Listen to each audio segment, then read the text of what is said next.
Ayan po, yung isang bibe. Yan. Yan po ay pinisaan ng manok.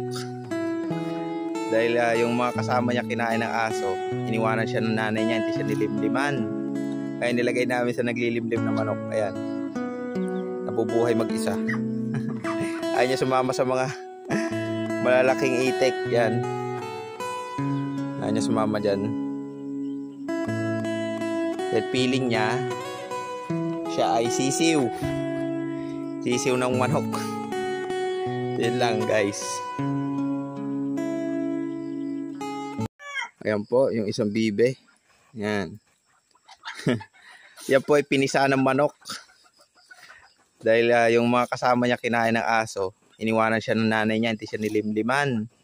Kaya nilagay namin sa naglilimlim na manok. Ayan. Nabubuhay mag-isa. Ayaw niya sumama sa mga malalaking itik. Yan. Ayaw niya sumama dyan. Dahil feeling niya, siya ay sisiw.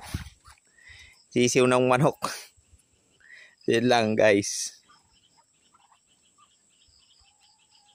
Yan po. Kinagat na naman ng tuta. Patay na naman yung ating bibe. Para tayo makapagparami yan pagka ganyan.